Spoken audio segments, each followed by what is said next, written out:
Hello, beautiful souls. I am Valeria Maritza here at Healing Through You. I am an infinite being of light, and so are you. Today's guest is Dr. Tara Perry. She is a specialist in root trauma transformation and subconscious mind expert. Let's welcome her in. Welcome, Dr. Tara Perry. How are you? I'm so excited to have you here on my podcast today. I am so excited to be here with you, Valeria. So, tell us a little bit about yourself for the people who don't know who you are. Well, goodness, for 23 years, I did acupuncture and nutritional medicine in Southern California. I was in Beverly Hills, Santa Monica, Belmont Shore. I taught at UCLA and Emperor's College. And one day I had somebody come in who had a terrible trauma background and she was raving about what she was doing. And when I found out it was based in hypnosis, I said, "Oh, I want to meet your person and I want to, learn more." Because I always knew hypnosis was amazing. I knew the two top hypnotists in Los Angeles. But when I did this stuff, I really just thought this is different. This is bypassing the conscious mind. And as you know, the conscious mind is only processing 40 bits of information per second, and the Uh-huh. subconscious mind is processing 40 million bits of information per second. So once I tapped into that, I just realized, oh my goodness, this is a vehicle for people to get over all kinds of issues that have been troubling them, whether that's mental, emotional, spiritual, insomnia, PTSD, anxiety. I have found that people have struggled with a lot of those issues, but once they connect with their subconscious mind, they're more readily able to drop those issues quickly. I love that. I love that someone came into your space with what you were doing and gave you some outside information, and you just took that and ran and got curious about it because I hear so many stories of people tapping into different things and going to whomever the practitioner is, and they're just like closed up or like, this is what I'm doing, and not opening. And so I love the fact that you were so open to like and curious about it, and then just like really opened up that new venue for you to help people on a much deeper level than you had been. So I love that. I love that part of your story. Thank you. I think curiosity is a wonderful asset in life. Somebody said curiosity beats intelligence every day of the week. Oh, yes. Well, I mean, and that's the child, right? The child is always curious and trying to find out and discovering things, and that's when we're most connected with, everything. And then we little by little begin to lose that curiosity for whatever reason. And I feel that that part of us, the playfulness, the curiosity part, and then the willingness to just try new things, it's what really brings us to our next level in our lives. Totally agree. It's hard to learn anything new if you already know the answers. Oh my gosh, I love that. Yes, absolutely. Yes, yes, yes, yes, 100%. And I think that's what honestly gets in people's way. You have a set version of the way the world looks, and it really isn't that way, but that's as Richard Bandler's famous for saying the map is not the territory. He's the guy that developed NLP and trained Tony Robbins and um, got crazy great results with people. But we think that the map is the territory when it's just a map. I mean, if you had a map of whatever state you live in, and it's not like driving through the state and meeting people, talking to people, and learning about the state. It's just a map, and the map can be wrong. Yeah, absolutely. And if the map's wrong and that's what you think is correct, you can get lost really easily. Yeah. I mean, I do remember, and this is maybe a little off topic, but I remember learning math in school and knowing everything about math, whatever, and then getting to a higher level where like the rules changed. And I was like, wait, what? Like what? Like that's not what I was told. That's not what I had been taught. And it was like this whole new area of mathematics that I was like, why do they teach you? Like, why do they tell you, hey, this is for now, and then something else is coming? Why do they tell you this is the truth? And then once you get to a higher level, you have to be kind of like thrown off balance because like that wasn't the actual reality. What a great analogy. And when you get to quantum physics, everything goes out the window. Right? And it's like, why are we teaching things? as like, this is it, this is the book, these are the rules. And when really in reality, it's like, hey, this is what's true right now for you. And history is so interesting when people come along and they realize something different and how long it takes that to get into mainstream. I mean, you look at Copernicus and Galileo, and these guys had to be very quiet about their discoveries because the world wasn't ready to hear it. Yeah, even now, I see so many things and so many people in different paths that I have either interviewed or watched their interviews, and they're like discovering these major things, major breakthroughs, and like no one hears about it. Mm. And it's taking forever for like the information to come out. And Semmelweis, who discovered that, oh goodness, if you actually washed your hands between going from working with cadavers to delivering babies, there was less sickness for the moms and the babies. Who knew? Wow. Yeah. But Amazing. they didn't want to hear that at the time either. So he died, impoverished and in an institution because that was heresy at the time. Yeah, for sure. It's looking back at this type of information of like everyone who was a genius was actually first deemed crazy. Mm. Right, and like understanding that that has been something going throughout all of our history and giving that some backbone and like, hey, maybe we need to start actually listening or being at least open to what's being said or what's being brought out because anything is possible. I agree with you 100%. It also reminds me of the Arthur Schopenhauer quote where I'm going to butcher it a little bit, but he basically says that, somebody comes up with a truth and it's violently opposed, and then first it's laughed at, and then it's violently opposed, and then it's accepted as obvious. I've heard that. I've heard that quote. I had forgotten who said it, but yes, I am familiar with that quote. It's so true and so deep. So, tell us a little bit more. I saw that you have helped a lot of people move through um, traumas and live a much lighter life, much faster than they ever thought possible. So I'm very curious to know about that, how you are able to do that and to cut their time into realization and moving forward so much quicker than anyone may have thought it was Yeah, I possible. hear frequently from my clients that they've been in therapy for 20, 30, 40, 50 years and just never got to the root of whatever their issue was. And I think that's because you just can't solve something with an itsy bitsy portion of your brain. That part of you that's only capable of processing 40 bits of information per second. That's like listening to three people have a conversation. That's not a lot of information compared to 40 million bits of information per second. Hmm. So usually there's something that got wired into that person's neurology. We all know from Donald Hebb and Donald Hebb's law that neurons that fire together wire together. But most of this is below the level of our consciousness. So by definition, you're not aware of it. So how do you solve something that you're not aware of? And just by helping somebody get into a more relaxed state where the brain waves are slowed down, they have better access to that part of their brain. And then you ask questions, usually based on feelings. So I like to ask people, what's a feeling or two or three that you just would give anything to not feel anymore or dial way back? And typically people answer stress, anxiety, unworthiness. Sometimes it's anger, sometimes it's guilt. Just recently worked with two people that had a lot of fear and worry over death and dying for themselves and people in their family. And it's so crazy how it can get connected to something so irrelevant in the past. Usually something that somebody's forgotten, not always. Sometimes it is something that somebody's very much aware of. Except, I've worked with military veterans who have had 100 on their PTSD scores and they went through all the military stuff and we're still having panic attacks, still not able to focus. And after 2 sessions of working with me, they're like, it can't be this easy. And I'm like, yeah, it actually can be.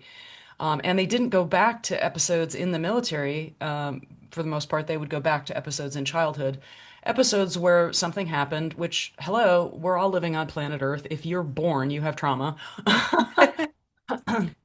I mean, truly, look at the work of the fellow who invented holographic breath work, Stanislav Grof. All those people that went through all that breath work, many of them went through birth trauma and just hadn't resolved it. Yeah, yeah. So I have people that end up going into past lives, people who go back to being in the womb, who, they were unwanted pregnancies or there was trauma when mom was in the gestational period. Yeah, there's all kinds of reasons why somebody could feel like they're not enough. The world is has insurmountable problems. The world isn't fair. The world isn't just. They're not good enough. They're unworthy. They're rejected. Whatever the story is.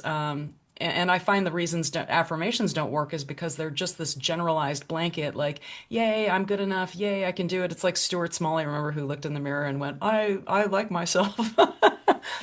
You're too young. That was an old Saturday Night Live episode. I'm dating myself here. No. That was a very funny bit back in the day.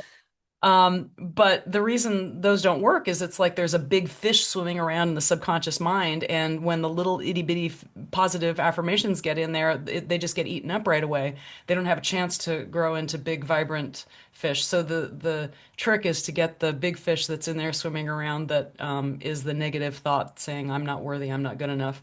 And then it's crazy what can happen in somebody's life. And I don't even know all the outcomes that can happen, but people often report back, their relationships are better. They have more energy. The health issue that they were struggling with isn't there anymore. They're able to sleep through the night, the best night's sleep they've ever had in their whole lives. It's kind of nuts how many things can domino out of removing the block that's stuck there in the past.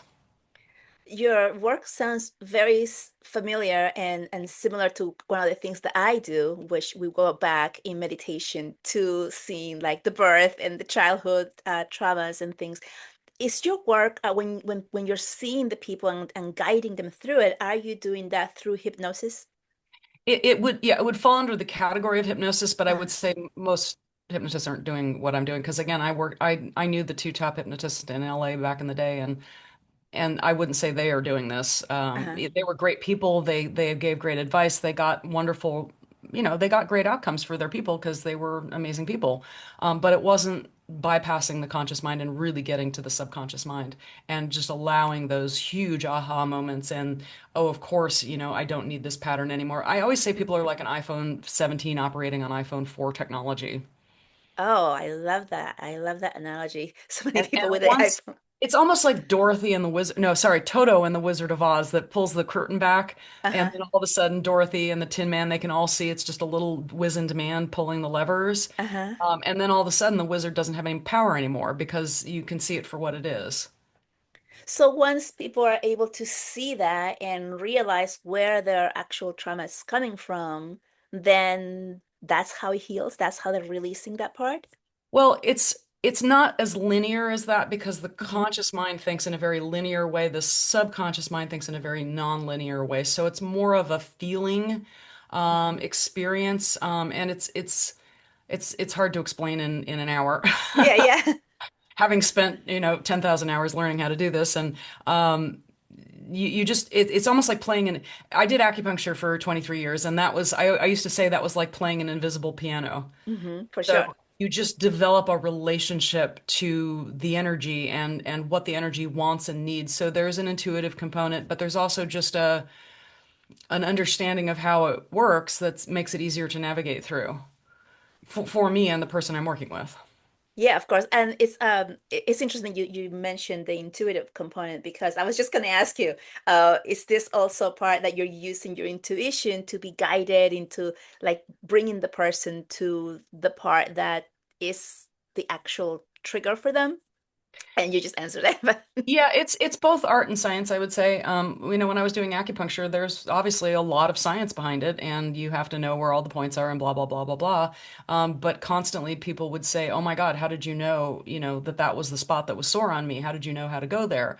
Um, and there's just, when somebody's got their hands on you that knows your body better than you do in Mhm. some ways, there's a knowingness that happens there. And same with working with somebody that's helping you connect to old stuff that's not serving you anymore. It's like, oh, okay, now this makes sense. And I work with people over a 3 month period of time because I find that there's layers to things, and I don't want to just put a band-aid on a problem. I'm really looking to get somebody from where they are to where they want to go. Um, and for people who want to know more about that, they can go to my website, consultera.com or nashvillehealer.com. It goes to the same place. Mhm. Um, but I'm really looking for those people that are just fed up with whatever they've been struggling with and want to get to the subconscious mind and find out what's getting in the way. And crazy things like I had a guy that had broken his spine 40 years ago in a motorcycle accident, and he was all excited when he found out I was an acupuncturist. And I said, you know what? You've done acupuncture, you've done chiropractic. Why don't we just go to Command Central, which I call the subconscious mind, and take out whatever's getting in the way of your healing? Because your femur, if you break it, under normal circumstances, it should be stronger than ever in 8 weeks. If it just heals, that's what the body does, unless something's getting in the way or something's not the way it should be. So, in 2 sessions, he didn't have the pain anymore. I really find that story so interesting because, yeah, it's true. Well, do you feel that when someone goes through some type of like physical trauma, like breaking a bone or something, and then it doesn't heal? Like, it's just you hear people saying, "Oh, I this is an old injury, and ever since I haven't been the same anymore." Is that part of the different trauma that maybe we broke that part of us so that that trauma can come out, but because we don't have or didn't have the tools and we didn't know what to do with it, it just continues to remain there? So there's 2 layers of answers to that. Uh-huh. Answer number one would be, of course, if you get in a car accident or break your bone, go to a good orthopedist and get it set. Yes, of course. You do the things that, and actually when people reach out to me and they have an issue and they haven't done the obvious things like, have you seen a good chiropractor? Have you seen a good acupuncturist? Have you changed your diet? Those are all things that you want to do because we're human and we certain physical, structural, common Yes. sense things make sense. But if you've done all those things and you're still struggling, like I get lots of people who've been through regular sleep therapy and still have insomnia, and they're sleeping with a CPAP machine and they're not being able to sleep with their spouse. And in just a few sessions, that's resolved because we've gone back and corrected the thing that's keeping them awake at night. And it's not the work issue that's right in front of them, which of course does keep people awake, but it's the thing that that work issue is connected to that happened when they were a kid. And the work issue is exacerbating that. Does that make sense? Yeah, absolutely. Makes sense to me of And then on a totally different level of answering that, which of course you're totally familiar with, Valeria, like Louise Hay pointed out, if there's something going on with a part of our body, that may very well be connected to a mental, spiritual, emotional issue. And John Sarno certainly put a big explanation point on that. He was a famous orthopedist who, boy, decades ago wrote Healing Back Pain or How to Heal Your Back Pain. And what he discovered is that most people who have back pain, it's not because of aging, because if that were true, then people in their 70s and 80s and 90s would have the worst back pain, of course, right? But Mhm. that's not true. It's people in their wage earning years. Mm. So why is that? It's because those people are stressed out, they're in survival, they're struggling with all those issues. So it makes sense to me, and it certainly seems to be the case with people that I work with. If you go back and you resolve those issues, the stressors, the I'm not good enough, the world is overwhelming, I don't have the tools that I need, whatever that emotional belief is stuck in the subconscious mind, if you heal that and upgrade it, then your physical body is likely to respond. And certainly Joe Dispenza is proving that inside out, backwards, and sideways. And he's getting blood tests and brain waves and all kinds of things showing that when we're in heart and brain coherence, which is what we're looking for with all this, Mhm. we don't want to be living in a state of incoherence, which is uncomfortable, it's stressful, it's not resourceful, it doesn't feel good.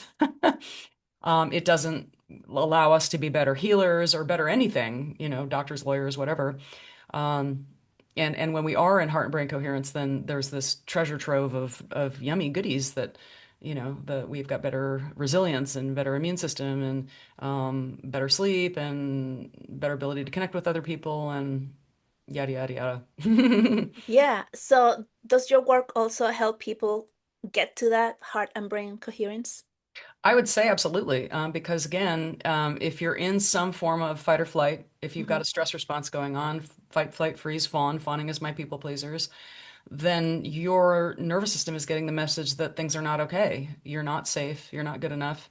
And if that message is constantly being delivered to the neurons in your brain and that's the chemicals that are being released into the body, then you don't have the healthy chemistry to get a good night's sleep. You don't have the healthy brain waves to access the mid prefrontal cortex, which is your higher executive function. So things don't go as right as they could if you're not in heart and brain coherence. Yeah, yeah. So you mentioned that you usually work with people about 3 months because you really want to clear whatever it is that it's at the root and not just leave people like half done or something like that. Right.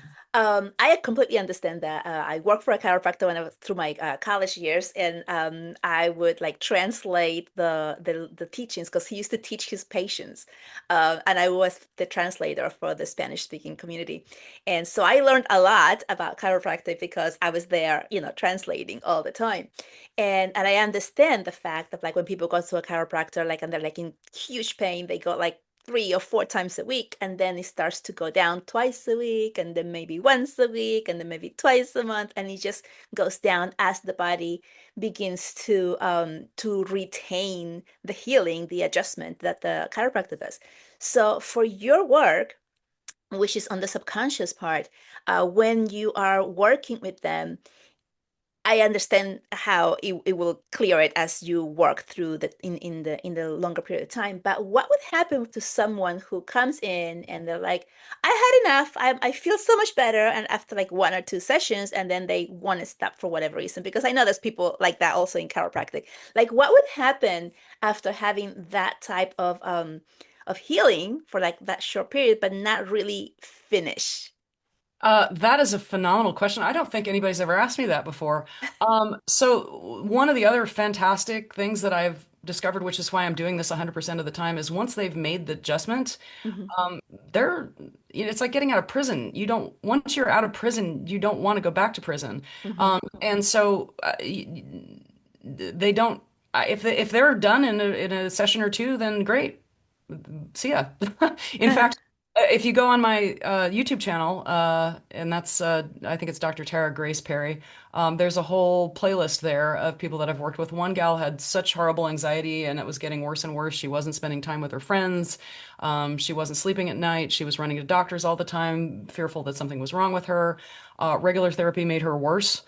So she came in and she cried in her first session because she realized, okay, this is different. In her second session, she actually, so she came in for her third session and she said, look, my anxiety's gone. I know it's not coming back. I'm getting married. I'm busy. See you later. And I'm like, I don't have any objection because it's not unlike chiropractic, which is dealing with the physical body. Hmm. Once the changes are made in the mind, breakthroughs don't, and Tony Robbins is famous for saying this, that it doesn't take forever. Once you've truly made the transition, Hmm. you've made it. But just having done so many of these, I find that typically 3 sessions is kind of the magic sweet number. So over 90% of people will dump 50 to 100% of what they don't want in that time period.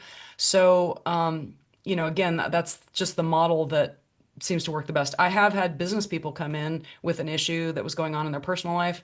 And in one session, they're like, okay, thank you so much. I got my result. I'm running a company. I'm busy. See you later. And I have no problem with that at all because clearly what the subconscious was hiding from them is now clear to them. It's like um, uh, if you have a fake map and Hmm. it's not serving you and you keep running up against a wall and then all of a sudden you have a new technology that's allowed you to get a clear map and you can see, oh, okay, this is the way I wanted to go. I You don't go back into the maze and start running up against the wall again. see.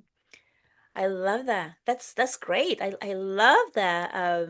It really is up to the person and what they're healing and what they need, and you're able to provide that. So that's amazing. I love that. Okay, so how you mentioned that a lot of people have released like physical pain, like back pain. You mentioned it before. Um, and also like feeling like things that they have lived with for a long time.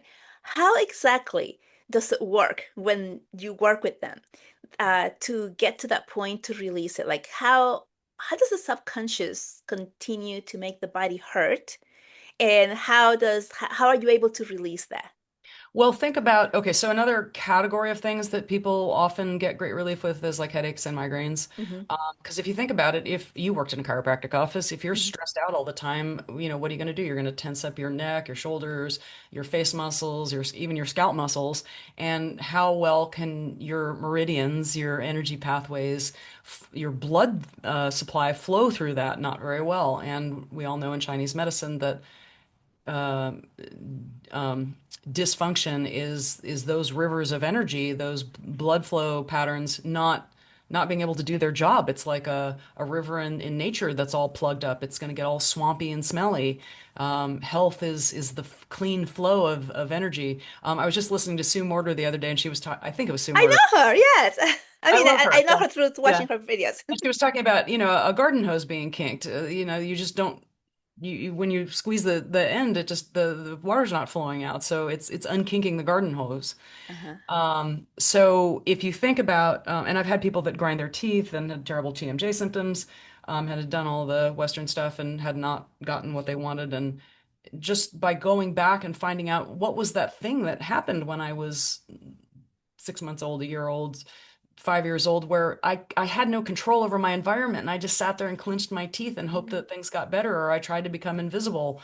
Um, and again, it's fight, flight, freeze, fawn. Did you try to fight your way out of a situation? Did you try to become invisible? Because that's a big one when people go into business later on and they're trying to succeed in their business, but they're also trying to be invisible. And it's like having a foot on the gas and the brake at the same time. You're going to burn out that car.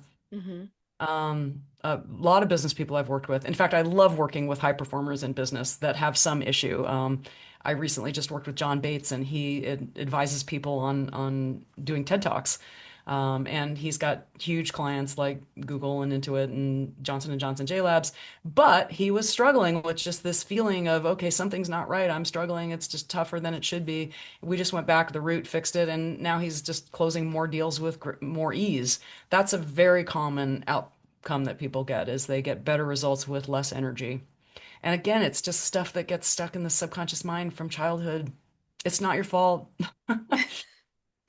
How how do people know or how do they find you? Like what prompts a person to come to you? Like, So either their doctors often refer them. mhm. It could be their dentist, their naturopath, their chiropractor, their MD, their sleep specialist. Sometimes people hear me on a podcast. I do have a podcast of my own called Next Level Healing, so sometimes people hear me there. And like you, Valeria, I started out doing my podcast because I'm like, oh my gosh, people are getting over these horribly debilitating symptoms in a really short amount of time. I really want other people to know about that. So Mhm. I that's why I started the podcasting. And then like you, I started interviewing other people because I thought, wow, the world's loaded with people that are doing cool things and how fun it is to interact with those people. So Yeah. that's Yeah. that's how I started doing that. I So love that. yeah, that's how people find me. Or they go to my website, consultterra.com or nashvillehealer.com. Do you work through Zoom and in person as well? Great question.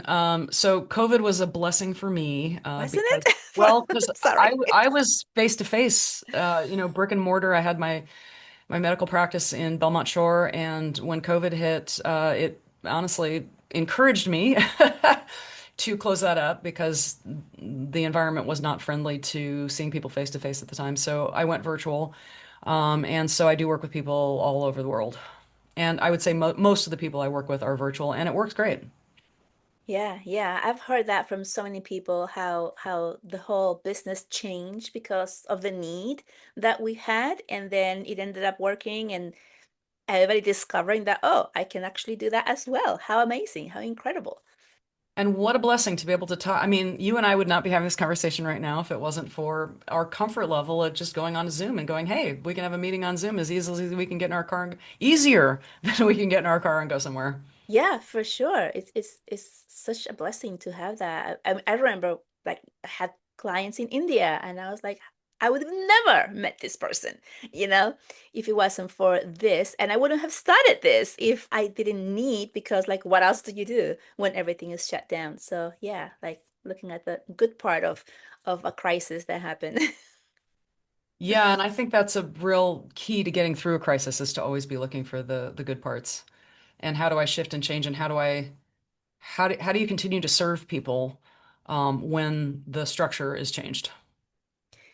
Yeah, for sure. How I always teach this and say, about like looking at the bright side or look for the good in the dark areas. And it seems to be really like a trigger point for a lot of people who are in the midst of something that is happening for them. So I always ask this question, how would you explain it to them, or how would you encourage them to be able to move forward by trying to look at what could be just a little bit brighter than the darkness you're in right now, Boy, you are to help asking them? such a powerful question because nobody likes to be told what to do. Yeah. And where we're in the middle of a crisis, you know, we don't like to be told what to, I had Hmm. somebody do that to me the other day. I was at an event and a texting teenager rear-ended my parked car. And my car that I loved, that I was planning on driving forever, that cost me nothing. I mean, I literally would pet the dashboard and tell it how much I loved it. And, in a moment, it was gone. It was totaled. And there was this very spiritual person there, and she was like, "Oh, wow, just look at the bright side." And I'm like, "Okay, that's really easy for you to say because you just lose your favorite car." And I just noticed how much I bristled in that, and I thought, okay, well, I don't want to do that to somebody else. If Hmm. somebody's in a dark place, it's nice to give them I don't know, whatever love, whatever guidance, whatever, you Space. you can do this, it's not so bad.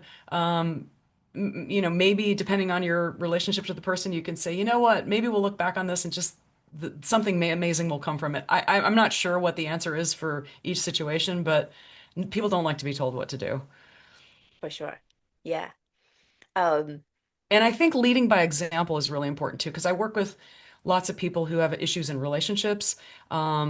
In fact, one gal who I recently worked with said, "Oh my God, this was so much better than couples therapy. We hated couples therapy and it didn't help us at all." uh-huh. And I'm not saying couples therapy isn't amazing for some couples. It absolutely is, but for some, it's not. And she says all we had to do was go deep within ourselves and fix the blocks that we had, and then all of a sudden the relationship got better and the relationship with our kids got better. And I hear Yeah. that constantly. So leading by example is so important. And Joe Dispenza actually talks about that all the time. When we're finished, when we're finished with a week-long event or one of the events, and Valeria, have you been to them?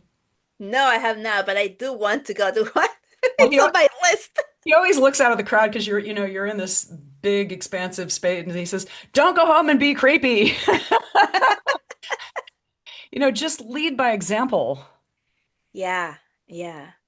And I actually, that's another way people find me is a family member does it, and then the family member's like, wait a minute, they used to be stressed out, and now they're calm and spending time with their kids and being present. I want some of that. So, by example is the best way yeah. to be a different change. As Gandhi says, be the change you want to see in the world. And that's a very organic way also of like spreading the knowledge and your love for the people and how they're changing for that. I just love And your there is stories. something that I do like if something, comes out of the woodwork and is not so pleasant in my life, I do definitely hold on to the idea, okay, in 6 months, in a year, I could look back on this and be grateful this happened. What does that look like? So I think that kind of opens the doorway because I'm sure you've seen, and you certainly see this in the dispensa community a lot, where somebody's struggling with some kind of physical issue, and then once they finally resolve it, they're like, oh, okay, it couldn't really have happened sooner. It had to happen in this time because there was something in my life that wasn't in alignment. I either wasn't in alignment with my partner or my job or the way I was taking care of myself or my mental state or something wasn't in alignment and being given the gift of being forced to get in alignment with that was worth the price of admission. Yeah, such a powerful statement too, because I feel a lot of us who have been doing uh, inner work or self work, that if we're not getting the results we want fast enough, which is why I really love your method because, like it really says, getting the results faster than you even thought possible. So I love that. That we are so quick to judge ourselves as if there was something wrong with us. Like, why can't I get it? Sometimes it's not supposed to happen super Yeah. fast. Sometimes and this goes back to what the Stoic says, the obstacle is the way. Mm, So sometimes we think the outcome should be this, but actually the outcome should be something else that actually serves us better. yeah, for sure. That's great. Um, is there something that I haven't asked you yet that you would like to share with your audience, with this audience? Oh Lord.